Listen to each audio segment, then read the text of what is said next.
Before we begin, a quick heads up. This episode may contain some strong language, mature themes, and conversations about many difficult topics. We like to keep it real around here, so listener discretion is advised. But thank you for listening. Now, on to our show.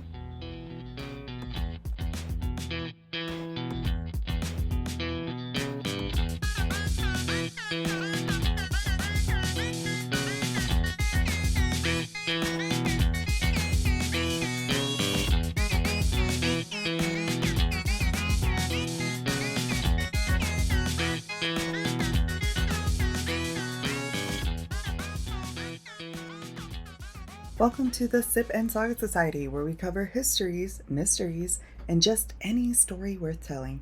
I am Karina, one of your hosts, and this is part 2 of our deep dive on the history of Haiti.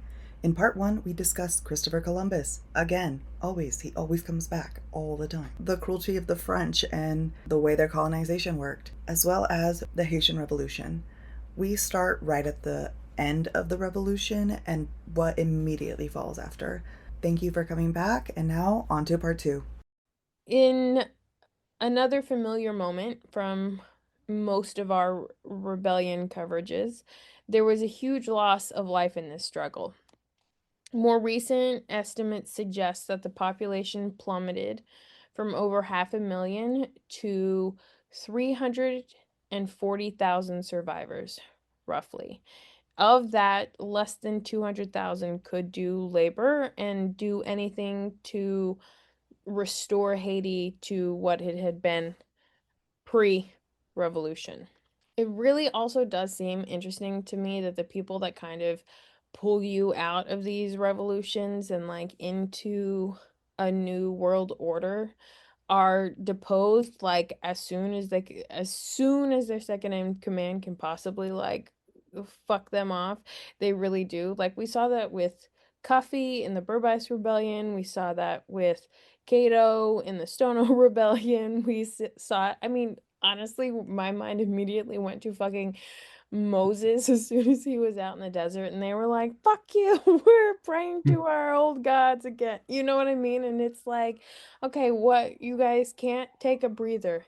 That you can't, once you leave the oppression, it's too much freedom. It is what it always seems to equate to. It's too much, too fast.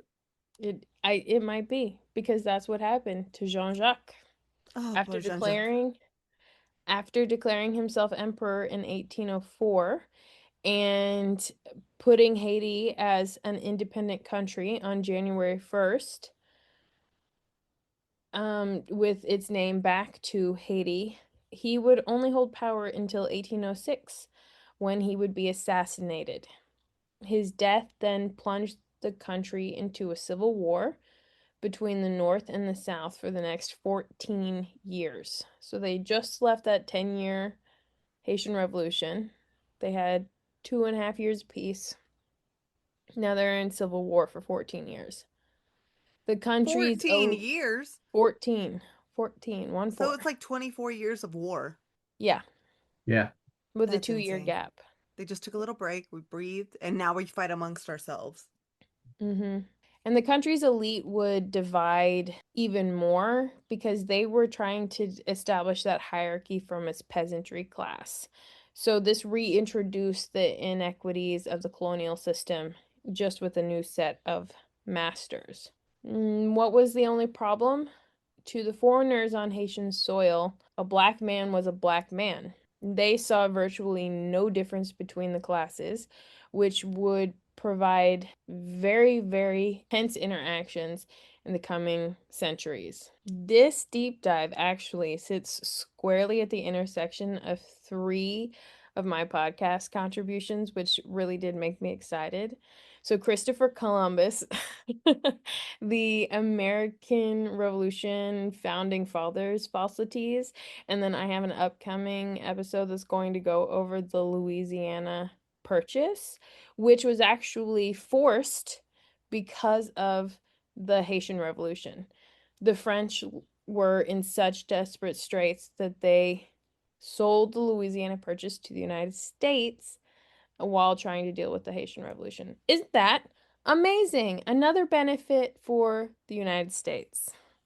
Also, they know who to be friends with at their most distressing moments when they're like, I'm down bad. And they're like, I mean, if you want, I'll help you out. I'll buy just this little piece of land from you. Mm-hmm. Because, well, and at this point, the United States already got a huge chunk of land from France, didn't they? Or from Spain? All From of it. From France with the Seven Years' yeah, War. They got all of Yeah. Canada. yeah, No, I think Spain. it was all of them, wasn't it? Because the Spain came in too. Yeah, Yeah. because of Georgia and So they got a big chunk of land. And then the Louisiana Purchase comes and they get more. yeah, cheap. All of this land also comes really cheap to them. Mm-hmm. That's the other thing that really infuriates me. That they just Stolen didn't even, land, then yeah, yeah. they're just giving it away. It's like I show up to Randy's house and put on a yard sale and I'm just Of like, all my of this, shit. yeah, this for, Yes. you want it? Yeah, take it. I'll give you a really great deal. And Randy's just like, the fuck are you doing, girl? That's exactly what they did. They just showed up to someone's house and started selling all their stuff. Except it's the land you live on. Right. Anyway, so I just wanted to bring that up because I was really kind of excited and we we do so much to make sure that you guys get all of the angles on things. So I really feel like the layers of context in this should be really good if you listen to all of the episodes because really unfortunately, America is just responsible for Every atrocity. If it's it's an like atrocity, America a was there. lot of the Haitian tragedy that is about to occur from this point forward, basically. So they started out with France being assholes, Right. like aggressively to the point where people were like, you hmm guys need to stop. This hmm is too much. So we go from Spain to France, Mm-hmm. and then we're going to, then we have that Haitian Revolution like 25 to 30 years, right? And now we're going to enter into a different era. So this next century is going to be the 1800s, so the 19th century. And it's going to be really dedicated to its own flavor. So this is going to be like the fighting era. And when I say fighting, I mean like fighting over Haiti. Every single era is marked with violence. So you will not get away from bloodshed. But this next era, this next 100 years, is specifically fighting over Haiti. I was like, Randy, what were we doing in the That's how they were birthed. Yeah. As we already know, the FFs, or founding fuckers, were Randy. scared. I love how that was so casual. As we Yeah. know, I am not gonna call them anything else. They were scared of the slave uprisings, as Greg noted.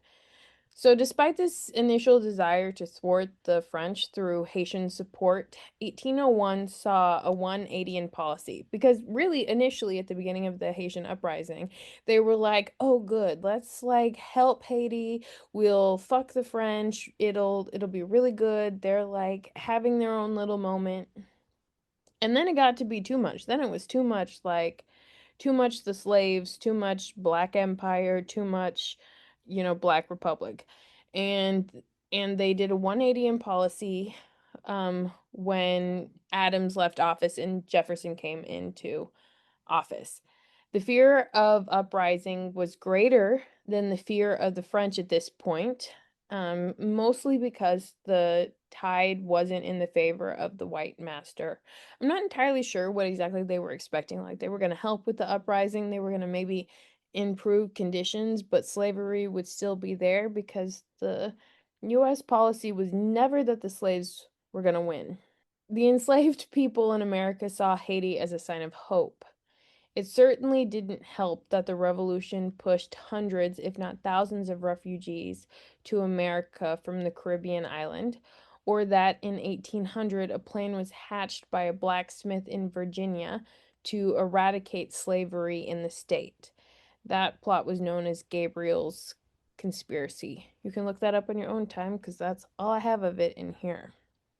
so it Now, sounds like during this time, which around the time of the revolution, there's a lot of moments where people of color and enslaved people are finding their freedom. I think that makes sense why a lot of the stuff we talked about during the revolution makes it mhm. even scarier and makes them want to like divide even more. So that's so crazy. because a truly successful revolution just wouldn't work for the United States. In the words of No, they're so Sydney, close. Like, mhm. what if Haiti keeps Mhm. rebelling to Cuba and Florida? Because I So, mean, were there enslaved people in Cuba? I don't know much about Cuba. I'm just curious. oh girl, I did not do Cuba. I know about Haiti. Damn it! I, I'm just I I staring at wish it. mean, I'm I knew. curious. I basically, like, don't. if you could grow sugarcane on those islands, there were enslaved people So in the any land Caribbean. they could find where they could put people and sugarcane, they were Pretty doing it. much, yeah. I have to believe, yeah, that's true. I That have to feels believe that's on true. brand. Yeah. Okay, Randy, go. Sorry. No, The you're fine. ADHD thoughts.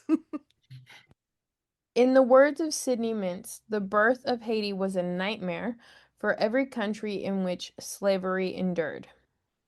Jefferson subsequently shut off all aid, restricted trade with the country, and refused to recognize the Haitian Declaration of Independence.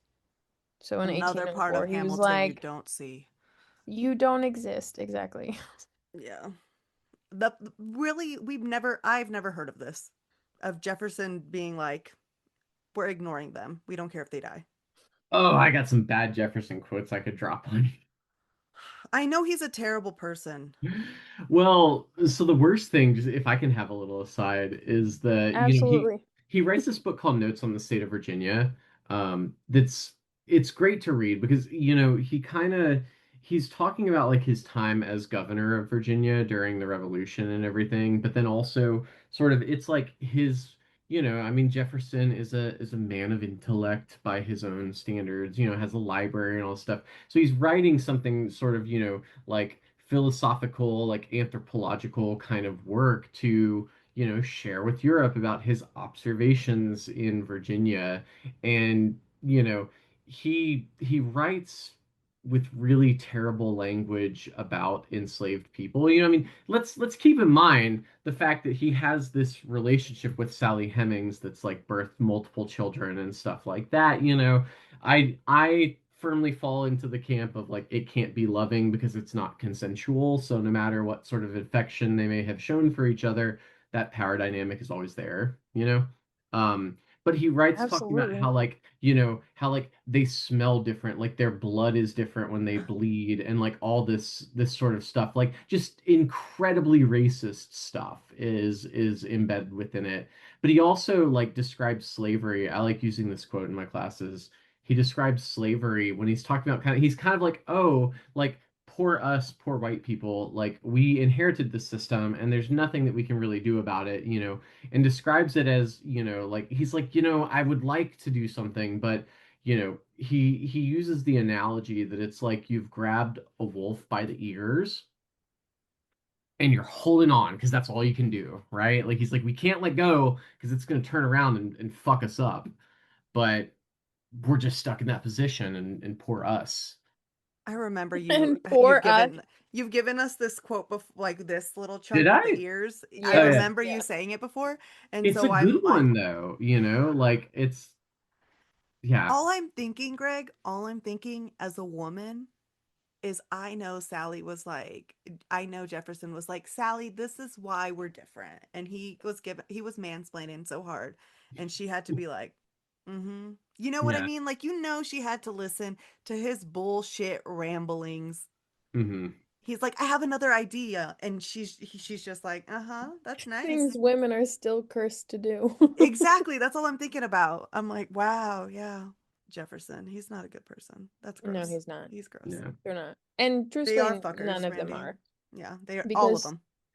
throughout the entirety of the Haitian Revolution and after, senators in Congress debated the merits of trading with the country despite the current turmoil. So remember, Jefferson just said no to refusing their Declaration of Independence. And now they're entering into this like Civil War era. So they're still like, maybe we should still trade. We'll just decide. Um, but unsurprisingly, the arguments to recognize Haiti were based on American interest and did little to support Haiti outside of providing goods. which really America was concerned that Haiti would turn to Great Britain or France rather than to the US.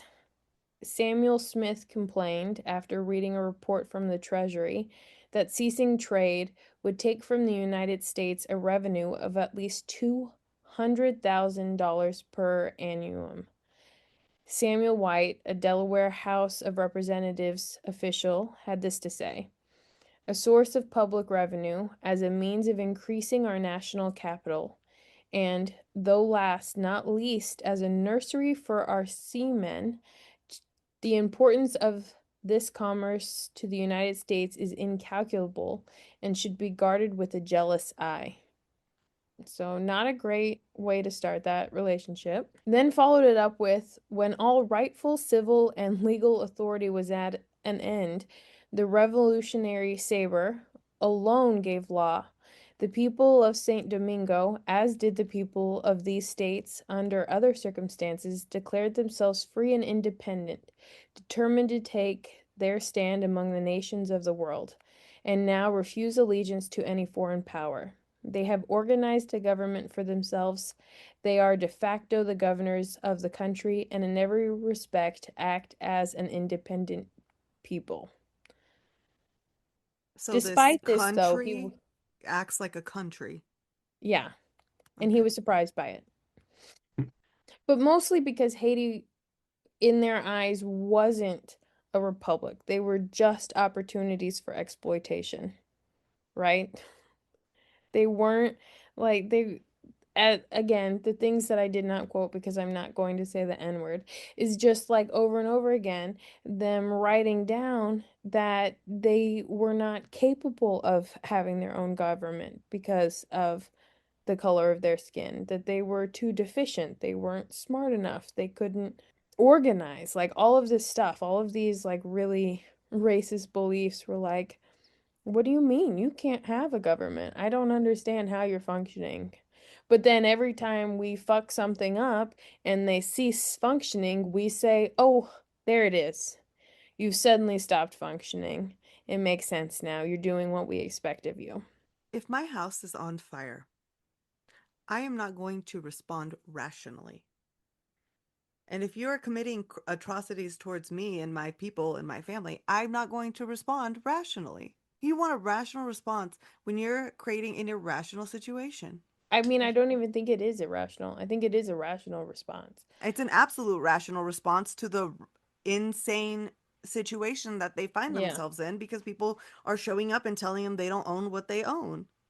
And the predatory foreign powers had completely locked in at this point, right? So Yeah. remember, this is that era, the second era of fighting over it. So Haiti would not know true freedom again, period. Like they will not know, they still up until this point have not known true freedom, as the foreign powers have remained constant impediments to any progress the people make. By 1825, we see a reintroduction of the French into the affairs of the country. King Charles X said that he would formally recognize Haiti as an independent nation, with one small itsy bitsy tiny little catch. The country, Haiti, will have to pay 150 million francs in reparations to France for the revolutions. Because Jesus Christ, why not? I want to know what drugs the French were on when they requested that. Oh, they were like, you made us look so bad. You're gonna have to pay reparations. We need reparations It's because only we fair. Yeah. lost and we are sore losers, so we need money to Hmm. feel better. Hmm. Hmm. Even though we enslaved you. And basically, the way that they justified this, at least according to the book, was that they said that the reparations were for the value of the plantations. So like Oh, so they they're like, we had we dropped that. We gave you a freebie on all the enslaved people, but we're just going to charge you, or that's just what we think the land for was what worth. you destroyed in the Yeah. revolutions. It's a Wow. recoup on the destruction you wreaked while you were having. Excuse me? Do you know why any of this was capable? Because of the millions of people Mm-hmm, you killed mm-hmm, to make fucking sugarcane to mm-hmm. sell, to then be like, look at us, we're the queens of desserts. I, Guess I'm how just, much that is today. Guess how much uh, that is today. I don't know, Randy. I don't 50 I, know. billion. oh, you are so close, All Greg. right. You are so 60 close. billion. No, it's lower. It was 50 44. billion and one. It's the It was price is right. 44 billion. Oh, that 44 was pretty close, You actually. were really Yeah. close. I'm wondering if there's any white, are the white independence countries treated to this No. scrutiny and abuse? Of course I not. I have not heard ever of any ever any country actually paying reparations. First of all, what countries actually pay reparations? Secondly, Yeah, Haiti I had don't to hear then them. pay reparations to their oppressors. Mm-mm. I've never heard, I have literally never heard of that. That's some bullshit, is what that is. What the hell is that, France? The Haitian government was desperate. They were so desperate at this point. They complied. They said, "Yes, please come. We need the trade. We need you. We need to continue to like outsource." And who did they take the loans from in order to pay France? Oh yeah, they used French banks to take out high interest loans to then pay France. So this Really? this created a really bad cycle for Haiti. That's a lot of money owed to France. Yeah. And by the end of it, 80% of the country's annual budget was devoted to paying back France. The absolute assholes. The absolute assholes were now getting goods, using Haitian soil again, and then stealing everything out of the country's GDP. I mean, that's basically what was happening at this point. It was fuckery. 13 years later, in 1838, France came back and said to Haiti, you know what? I think we might have overestimated. We'll lower this down to 90 million francs, or approximately 24 billion. How nice of them.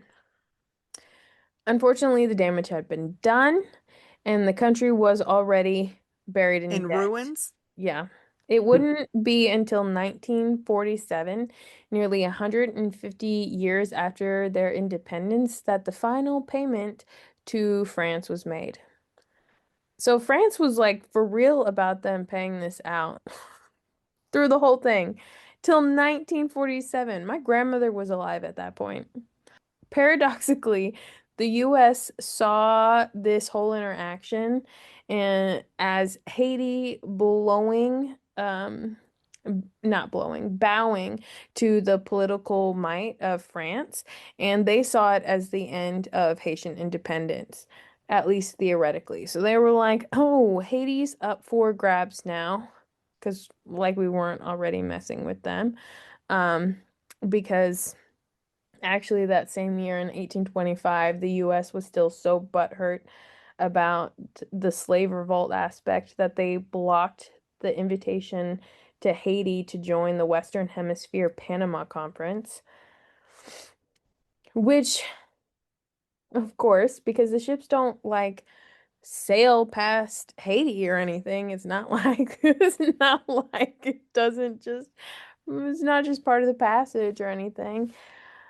John Quincy Adams, the president in 1826, stated plainly that the United States official position, Haiti agrees to receive forever the produce of France at any rate of duty, one half below that which is exacted in the ports of Haiti from all other nations. Basically, which means that France was getting a half off cost of docking their ships. This is a restriction upon the freedom of its action to which no sovereign power, really independent, would ever subscribe. So that's the president is basically saying Haiti, in theory, is done with their independence. And I really honestly think that part of the reason why America was so mad was because Haiti did it with France rather than trying to do it with America.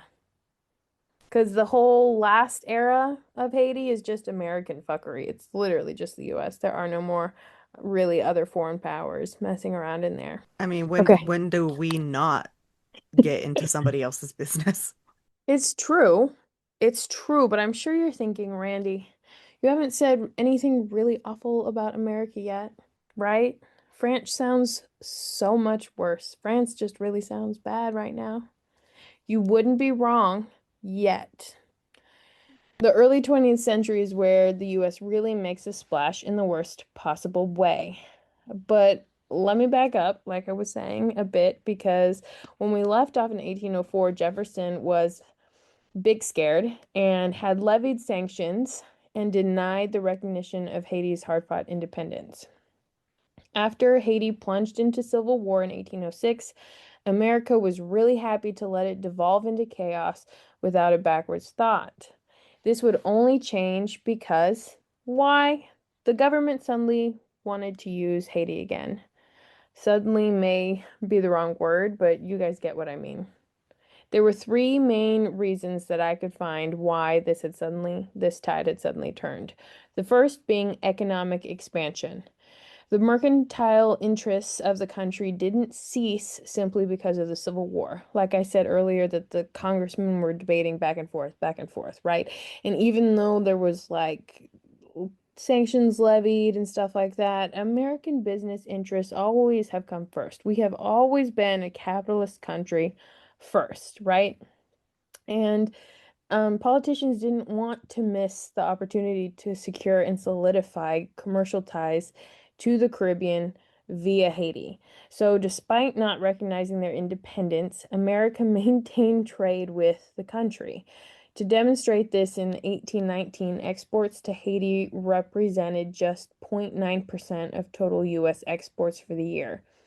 In 1820, at the end of their Civil War, this number shot to 5.2% because the US was like, we're going to get in there right away. They just finished their Civil War. We're going to be their trade partner. The second reason, military. The naval expansion of the US was a high priority, especially to the Caribbean, where there were still other European powers at play in the waters. So having a base allowed them to keep tabs on their frenemies while flexing their own prowess in the waters. Finally, and certainly most disturbingly, was deportation. The Civil War saw the emancipation of slaves and the uprise in freemen within the cities and states of Haiti. Having this subjugated class rise up was not to the liking of the politicians, and they began to explore Haiti as a location to send their freemen who had already arrived in the United States. So, like, let's just deport them back, and then if any slaves are free, enslaved people have gained their freedom in the United States, we're going to now deport them also to Haiti because that makes sense. Weirdly, the next 100 years would be labeled as Haiti's isolation.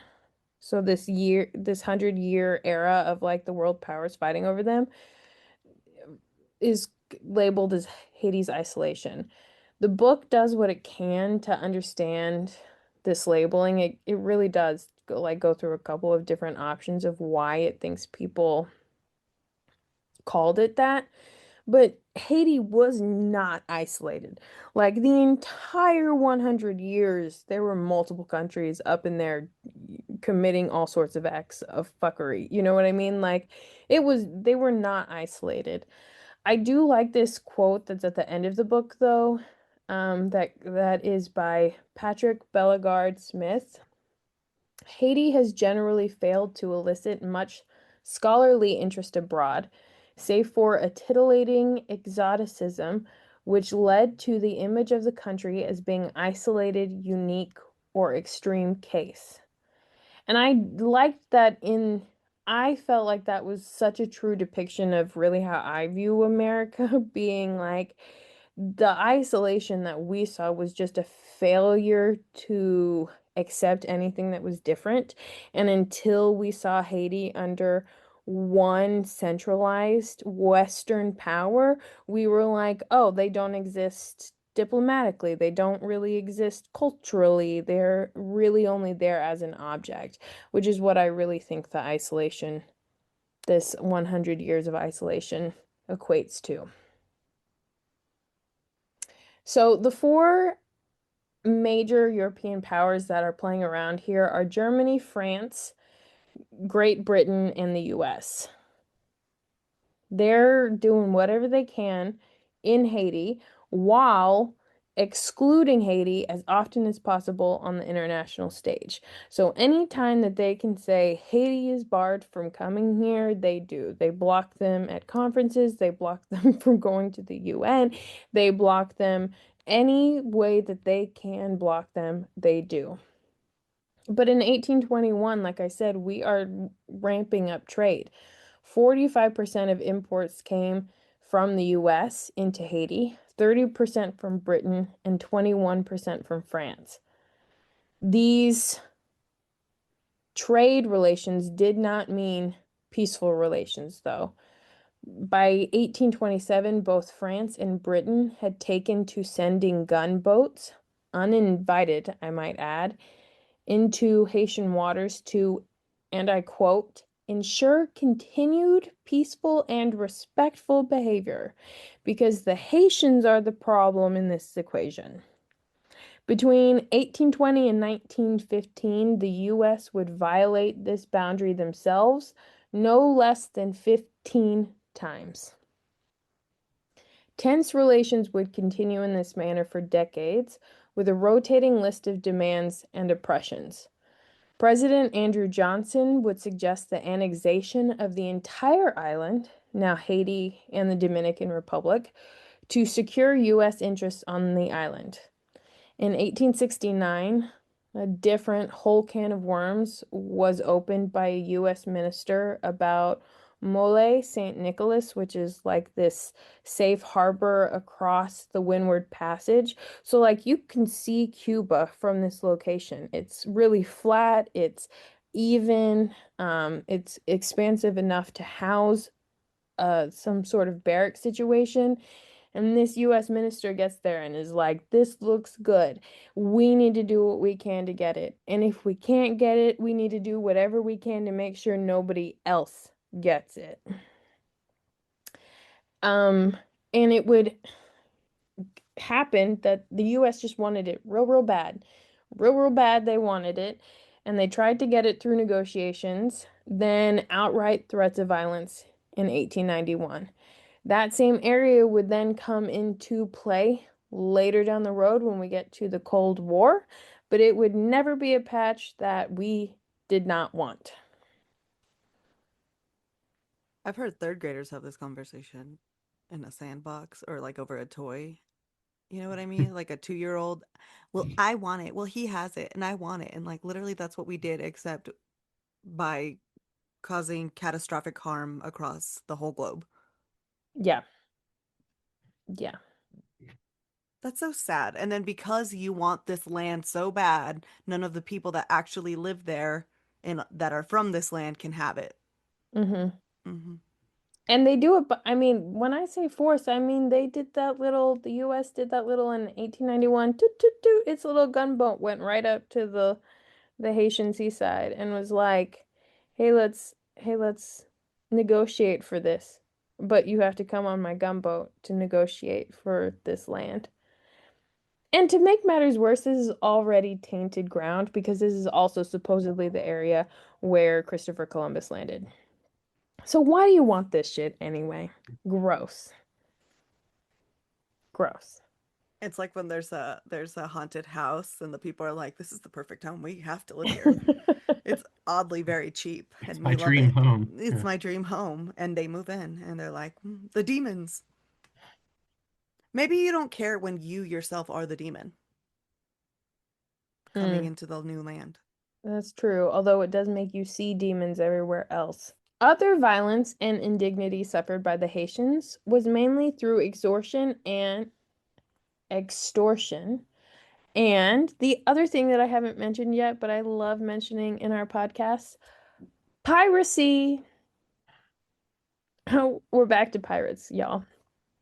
Also, Greg's pirate quote got 900 views in like 2 days, Oh, and we really? have 20 likes on it. And there was a pirate history that was like, knowing pirates, they probably chose it because it meant penis. Yes, And Oh, we were yeah. like, that facts. feels right for Yeah. pirates. Anyway, so we're on the internet, guys. If you didn't know, you could Heck yeah. see all our posts, and then Randy always does some fun facts, so or some less fun facts, I guess sometimes, Randy. I give a good mix to the people. Yes. The other violence and indignity suffered by the Haitians, like I said, was mainly through extortion and piracy. There are some really distressing stories from this section I'm not going to go into, but I will say the figures from this time, like the hard numbers for this, are absolutely staggering. In 1883, a Haitian statesman estimated that a total of 80 million francs had been drained from the coffers for such payoffs.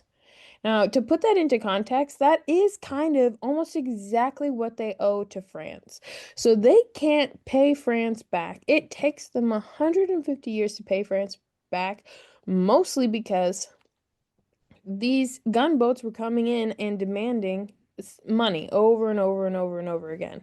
By the end of the century, 80% of the country's revenue was set aside for either debt or paying whenever the situation would arise. It was also in this time period that the first use of foreign aid to retain a Haitian governmental administration was done. In 1865, there were riots in the poor quarter of Cap Haitian calling for the end of the current regime. They were joined by the business sector, so the poor class and the business class had teamed up, and they became a force that drove the leaders into hiding. What did the leaders do? They called for British aid. Britain responded by sending three gunboats to the city where the revolt was happening or the protests were happening, and subsequently bombed the people protesting. This unfortunately seemed to expand the playground that the foreign powers were willing to dabble in. In 1888, the U.S. Marines supported the military revolt against the government. 1892 saw the German government openly supporting the suppression of a people's movement for reform. In 1912, Syrians participated in a plot that saw the presidential palace blown to bits. The cold hard numbers, are you ready for this? Between 1911 and 1915, 7 presidents were assassinated or overthrown in Haiti, causing even more instability in the region. Now, this unrest gave the US all the justification they had been looking for to invade.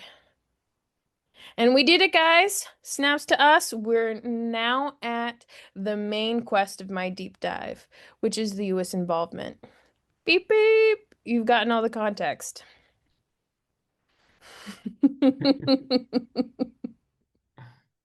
It only took a couple hours for you to I know, figure I know. I'm really sorry, guys, because we're not even this is not even a completed document, and we're not even at the end of this document. So, Oh, between 1870 and 1913, the U.S. increased its share of the Haitian market from 30 to 60%.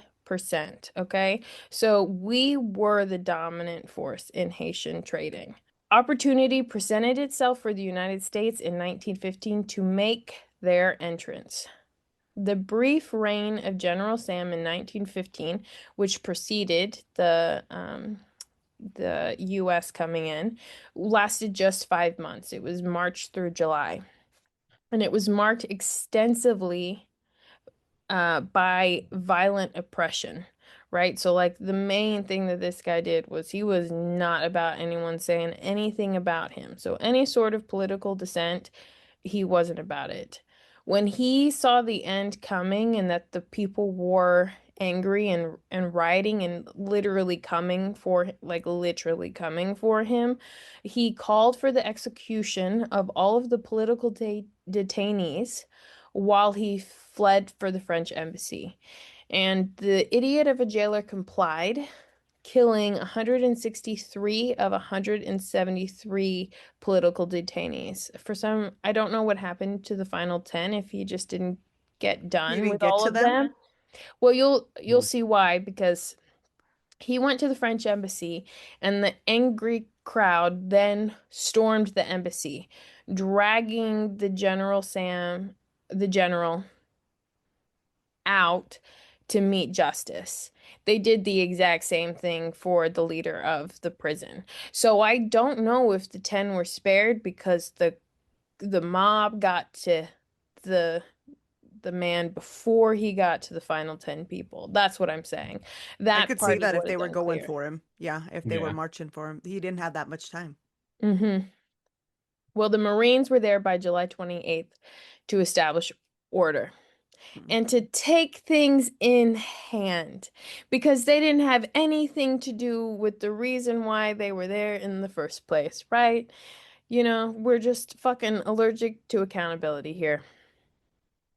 And There's that's the a problem with the Mhm. country. Sorry. well, there's Ugh. a Times article from then that said all Haiti's affairs now in our hands to guarantee the political and territorial integrity of the Haitian Republic. And I'm just like, what the fuck? Because democracy it happens naturally under invaders and oppressors, right? Like, it makes perfect sense. You have to invade in order to establish a free democracy. Yep.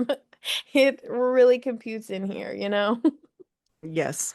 There has to be an invasion first to get liberation. Unnoted in that article was the slaughter of Haitian peasants by the Marines and the role of the US government had in assassinating at least two of those presidents. We do the worst. Like, we do the worst. Brandy, And there's more? it Oh, gets worse. Brandy. We just Oh. got to the part where we're really entering American fuckery. This is 1915. This is gonna be the century of our influence, okay? This is the bad part. This is the bad part. We're just getting warmed up. So, this occupation was swift in outlining exactly what Haiti could do for the United States. The occupation was not short, by the way. This occupation went from 1915 until it ended officially in 1933, but the military was not removed until 1934.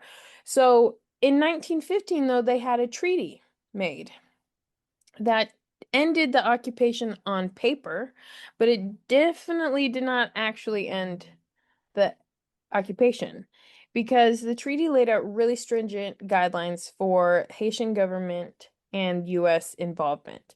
So no new debt could be made without the approval of the US government. So the US government assumed some of the debts. They then made Haiti indebted to them and said that Haiti could not make new debt to, I guess, pay the US debt to get them out without US approval.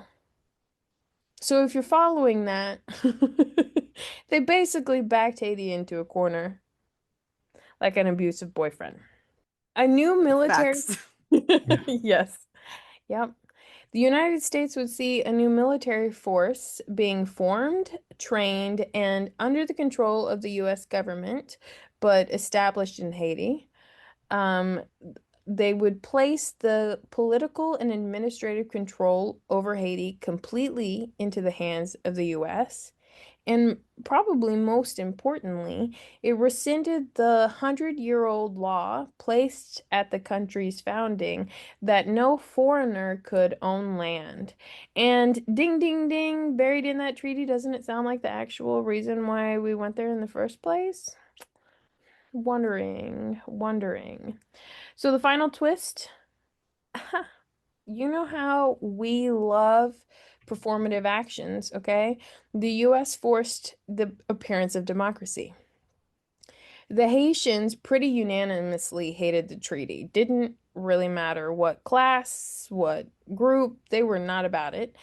They were not about the subjugation it placed Haiti in, but their resistance was inconsequential to the military that had been sent over.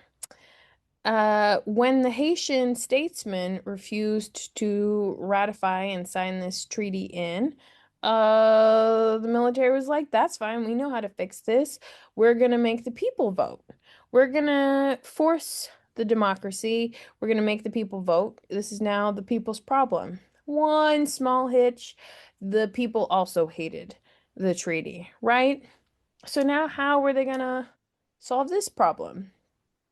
They did it by marching the voters down to the polls and handing them white ballots with yes checked.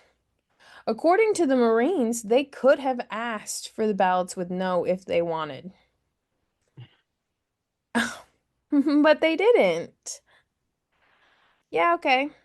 The treaty passed with over 99% approval, unsurprisingly. Did you like the performance? It certainly was reported in America as hugely successful. It was successful. By US standards, it was hugely successful. Hmm. Well, I guess by all US standards, because like rigging the game is typically how we do stuff. So that makes I sense. literally meant it. Yep. Everything. Yeah. By In every full. way possible, that was successful. Well, what else The did they do? the military was already there, so the capitalist corporations were coming next. This led to the loss of 266,000 acres of land. Remember, not that big, just the size of Georgia. 266,000 acres of land to North American firms. The next gross twist, the displaced people were then forced to take backbreaking labor work on the land they once owned and plowed for themselves. Somewhere around 50,000 peasants were dispossessed in the North alone, much to the delight of corporate fiends. Are you ready for the next sick quote? Here we go. Haiti offers a marvelous opportunity for American investment. The run-of-the-mill Haitian is handy, easily directed, and gives a hard day's labor for a mere 20 cents, while in Panama the same day's work costs $3. That quote was printed in the New York Daily Financial America in 1926.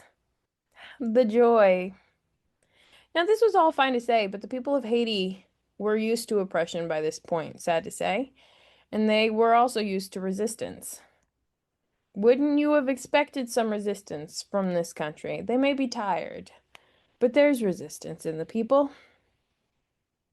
There was, and the next years would be known as the pacification period, as coined by the U.S. Marines.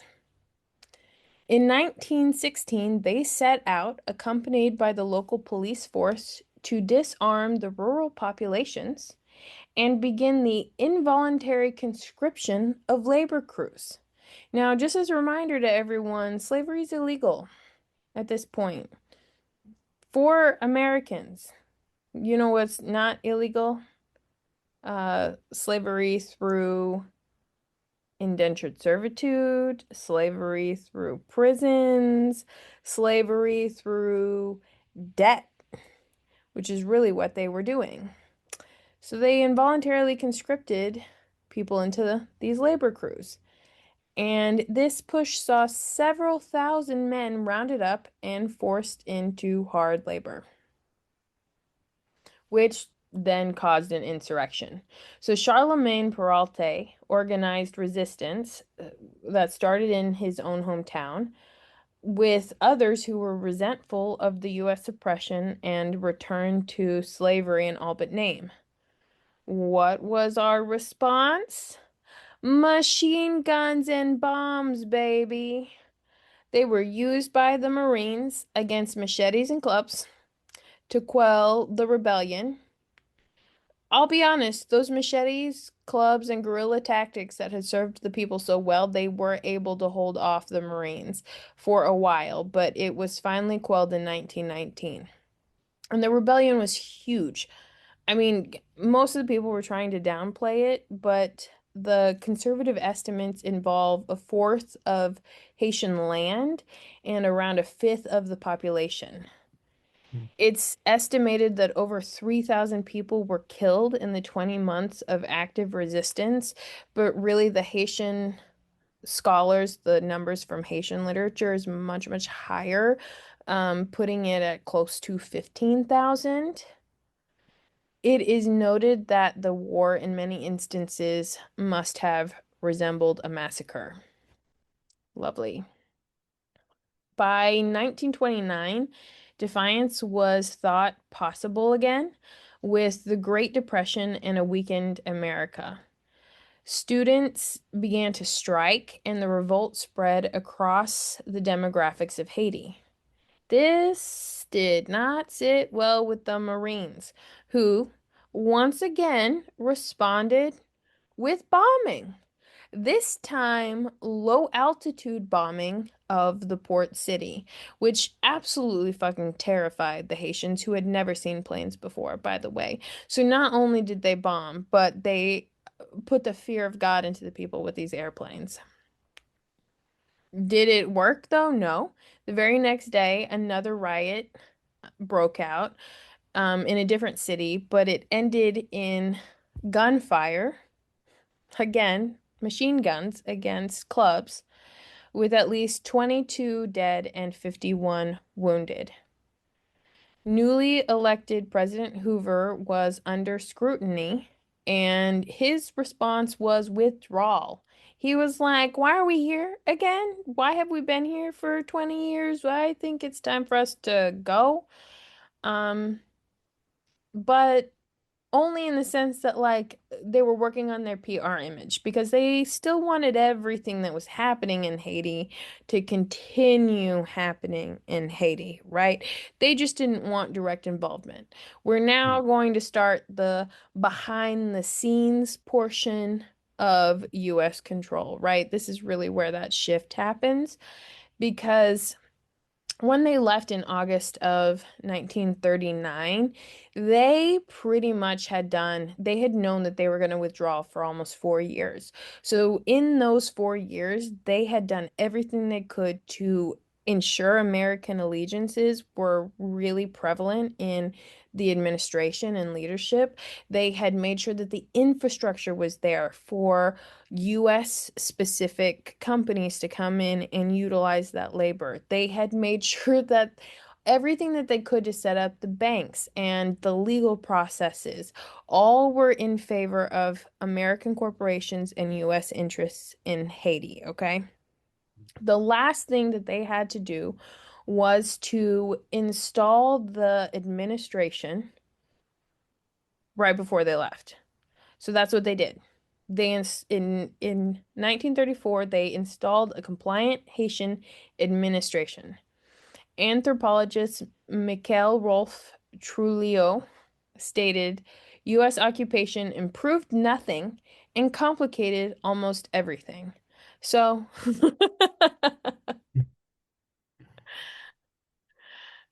fair statement. I mean, that applies to so much these days.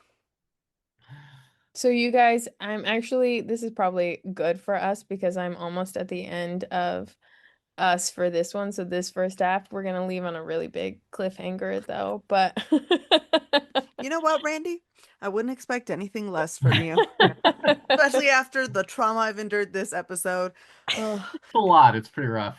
it's not it's and again, I worse have almost. not gotten to the really bloody parts. what Oh, I think are the worst parts. Hmm. you've been keeping it casual for us, yes. Keeping it chill Well, for Andy. I think even what's worse is that now the documentation has gotten even more. Better. Yes. So like I'm gonna my history, because the book that I have was published in 2003. So, or republished. The first book ended in 1993 and then was republished in 2003. So there is really, I mean, I did the rest of the up to date because of course we have all of the humanitarian issues that come into play with the hurricanes that hit and the Hmm. devastation that happened in Haiti and then the US response to that. That all is in a part of this.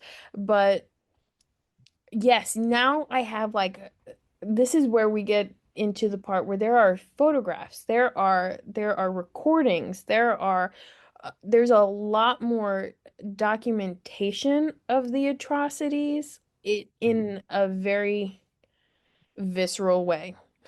And I think that is more like if you, because this isn't a video episode, so you guys aren't going to get to see a lot of this, but like if this were a video episode, this is where Karina, you'd be like popping up all the pictures that I found, like awful, don't look, don't look. There would be all sorts of trigger warnings, advisories on this shit, so I think I think that's really why it gets so bad for me is that it's not just like written accounts anymore. It's like, Yeah. if that makes sense. Okay. Anyway, three things remain very rocky in the country. Needless to say, once the US left. Every successive administration was equally as beholden to the United States as the previous administration. They were completely intolerant of any dissent and were military led. So remember, the military was trained under the authority of the US. And when I say trained, I mean they brought the Haitians to Georgia to do their training. Like they were sending people down there, they were bringing them to the United States to do this training. So it was not any of like I don't want you to think that it was hands off by any means. So for the administration, the government of Haiti to be run by the military is basically saying that they were a puppet government. That's what they were. World War II and the evolution of the international market afterwards seemed to benefit Haiti. So World War II, people were busy, so there was not as much actively happening. I'm not going to say that there wasn't oppression. Obviously, all of those things were still in place, but there was not any new oppression that was happening, right? It seemed to quiet a lot of the pieces of social unrest. But right afterward, when prices were going up on goods and Haitian goods were available in the market because they were able to then circulate their goods again across the Atlantic. It saw a lot of money flow happening into Haiti. What did this do? Well, this reinforced, unfortunately, that hierarchy internally in Haiti, right? So that divide between the elites, as they called themselves, and the peasantry class was even more firmly established because they were quite sure that they were going to be the only ones making the money. They pretty much ensured that there was no trickle down to the peasantry class. Which is interesting, I think, because at this time, after World War II, there was a lot of growth in those classes, despite this effort to kind of quell it.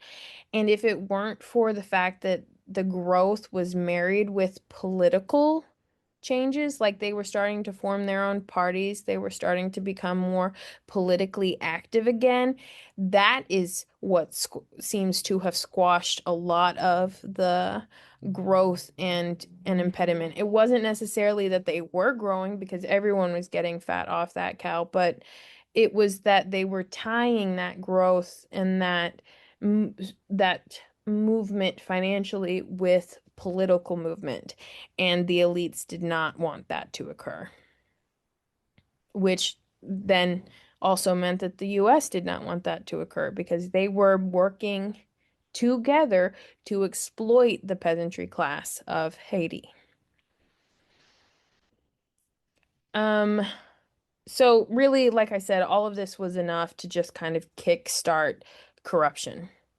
In 1957, an intellectual by the name of Francois Duvalier came into power.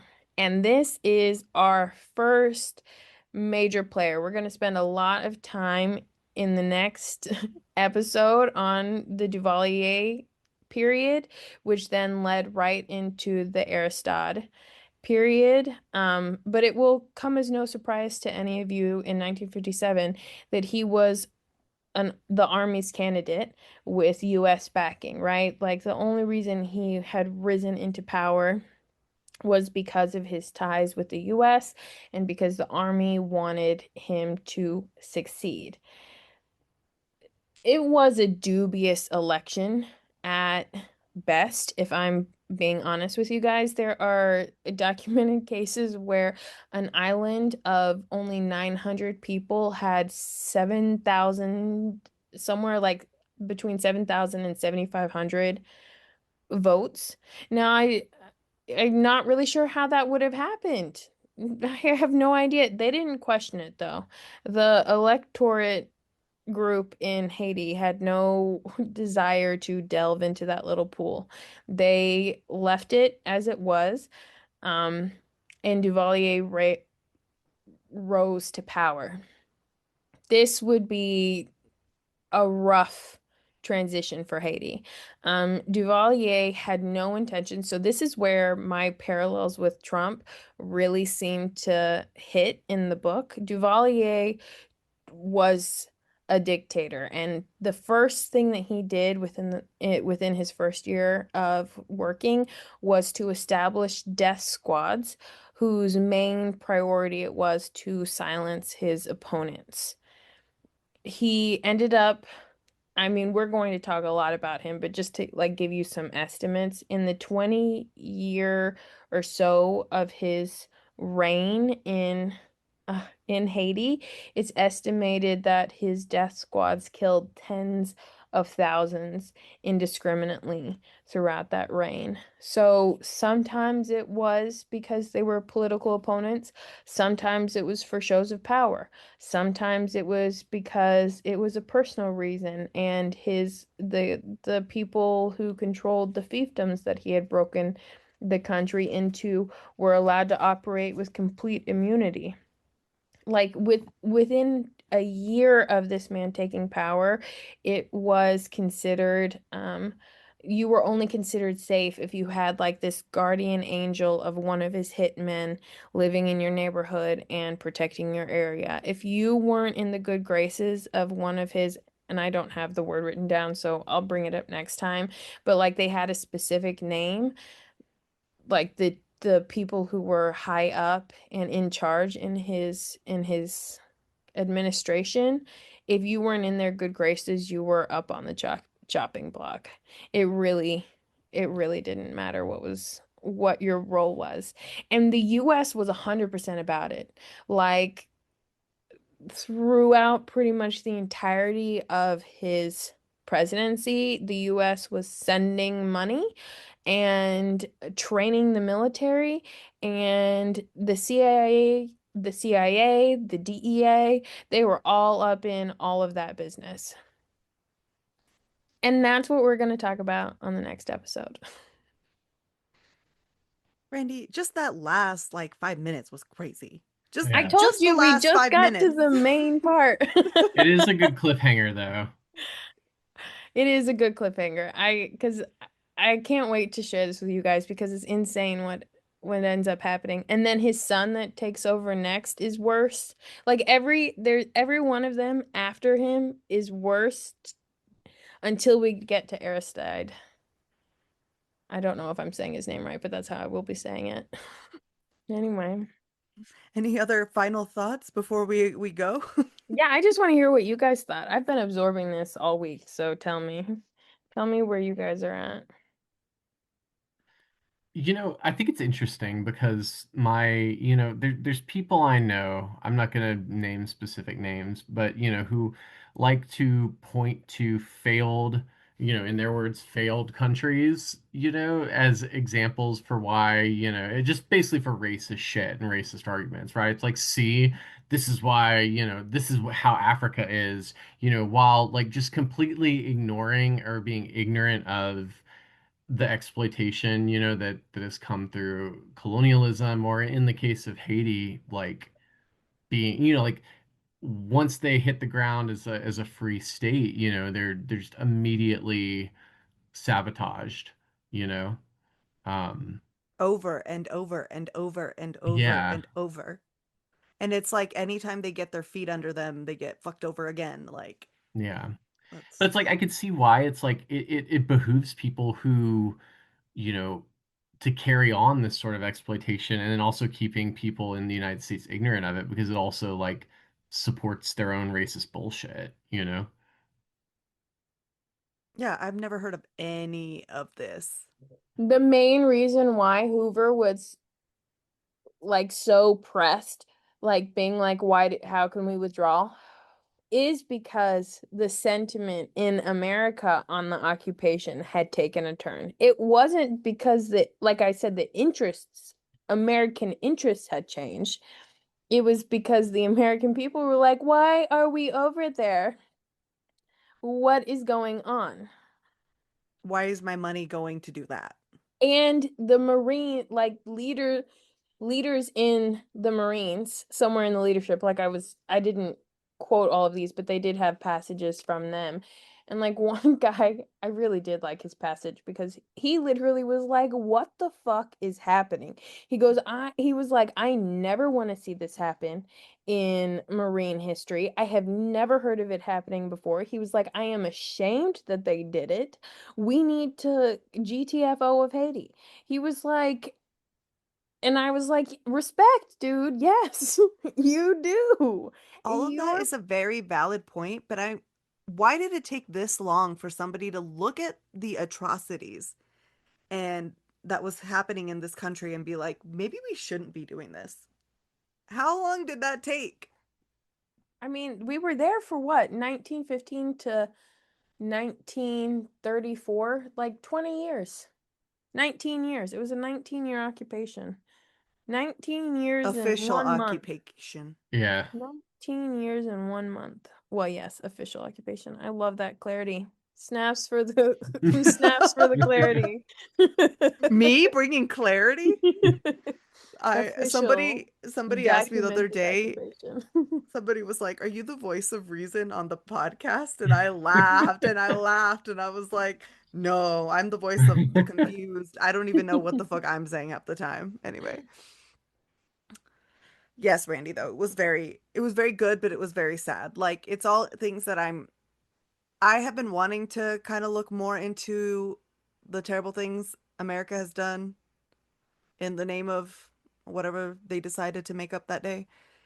Um, and as much as I hate hearing about it because it's hard, because it is like hmm the history of this hmm country, and hearing about all the horrible things that have been done in the name of democracy for money is really hard.